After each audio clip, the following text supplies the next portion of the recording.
say I wish people could see what I see when I stand on a stage. If you've ever had 4,000 people send you laughter in 20 countries in the world, you'll realize what a privilege that is. Then Arjun 567 underscore crazy dude saying that you are a moron on Twitter, all of a sudden becomes very worth it.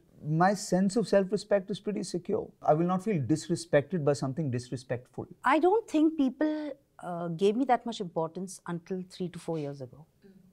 So it didn't bother me. But I have to admit, I've received just a lot of love and respect.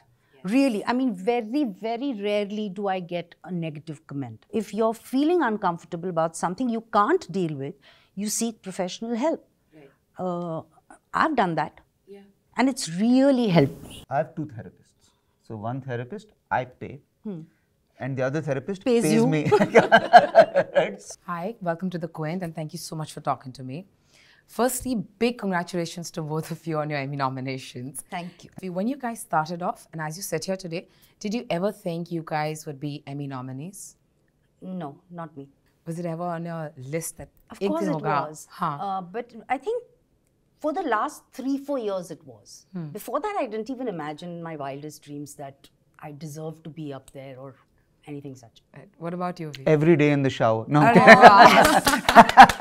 I think for me, it's all the more unexpected because I'm not even a category that officially exists in the Emmys. You know? How cool is that? That's very cool, It's a comedy special against a fiction show with, you know. That's very cool. So for me, it was completely out of the blue, didn't it? Because I didn't expect to be submitted, leave alone nominated. And Touch twice wood. around. Yes. Yeah, yes. touch wood. Some 40,000 things must be getting submitted from across the world. Yeah. So to be in a category which shows that you know for a fact one episode of their budget could pay for 3 of my specials, you know, to be made, that's insane. What was your reaction when you heard about your Emmy nomination? So it's a very weird manifestation thing. My co-producer on my last special, his name is Akash. And Akash started as my EA and then became my head of live production and we've kind of grown together.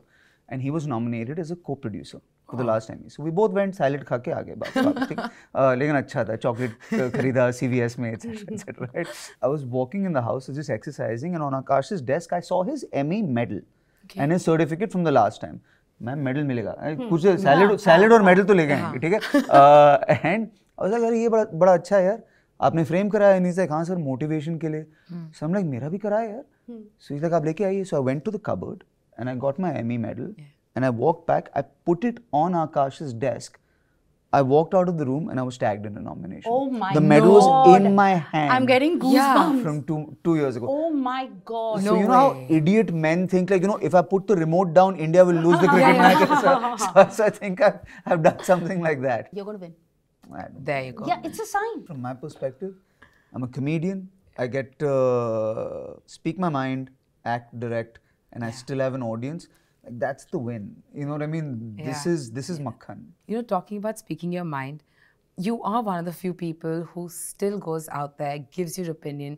I know we live in an environment where everything's scrutinized. There's so much pushback. The internet is not the nicest place to be in right now. What really pushes you to go on and do this in spite of so much pushback? When you look at it from a third-party perspective, it feels like pushback. But I always say I wish people could see what I see when I stand on a stage.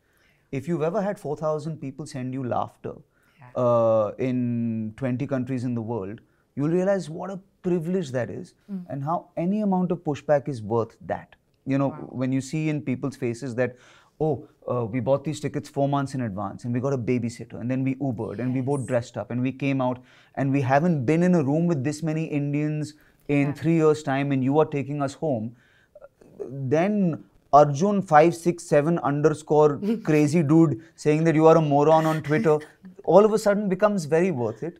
And also, as you grow a little bit as an artist, if I'm going to take the freedom that I'm allowed to speak my mind about any issue, I have to grant that freedom to my audience with the same level of respect.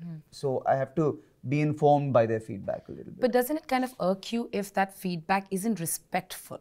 My sense of self-respect is pretty secure. I will not feel disrespected by something disrespectful. You know, I want to ask the two of you, how different and how difficult is it to be an artist, an honest artist who can really always put themselves out there as raw and as honestly as they really are. As opposed to actors, Yeah. right?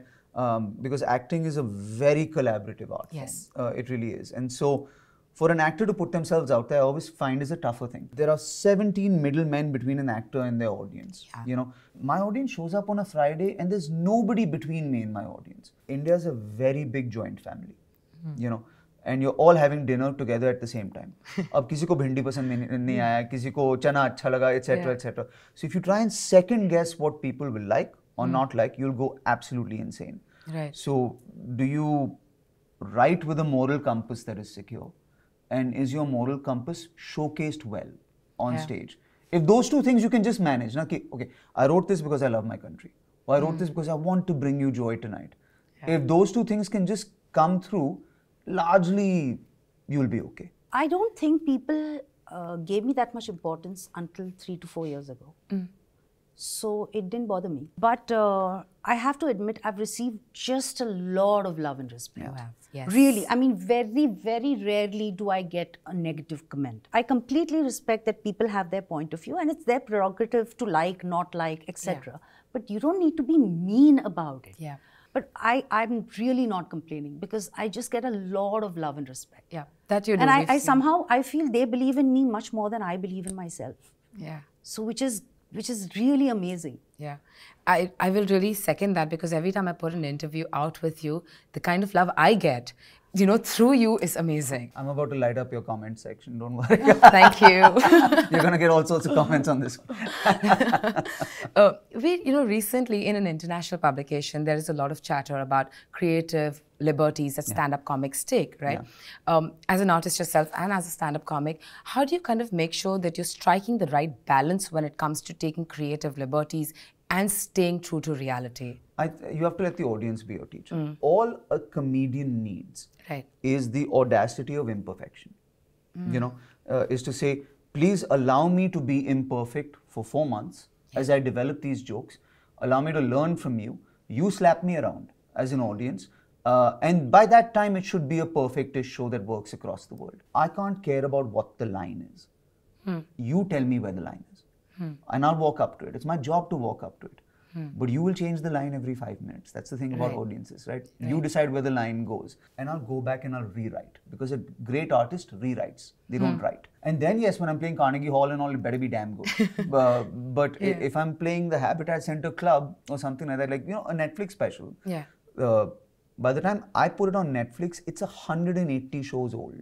Wow. So Veerdas Landing, Yeah. the show that we filmed for Netflix was the 160th show. So by that time, I hate the jokes. You know what I mean? Like I'm mentally done with this show and I'm just trying to direct it at that point and put it out. Right. But the audacity of imperfection. You know, recently, because of the unfortunate passing of Matthew Perry, there's a lot of chatter about mental health. And of course, he was somebody who spoke a lot about it. Then, of course, back home right here, there are a lot of actors who've been talking about it. You also put out a tweet talking about ghosts in a room and, you know, standing on a stage as a comic.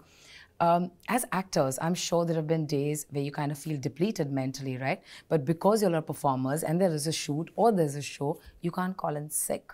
You got to show up. How do you kind of navigate through that? I'm glad there is a conversation happening about it. I mean, some time ago, it was considered as, matlab, kya problem kya hai? Yeah. You know? Snap out of it. Yeah, and I feel that if you have a skin allergy, you go to a dermat, right?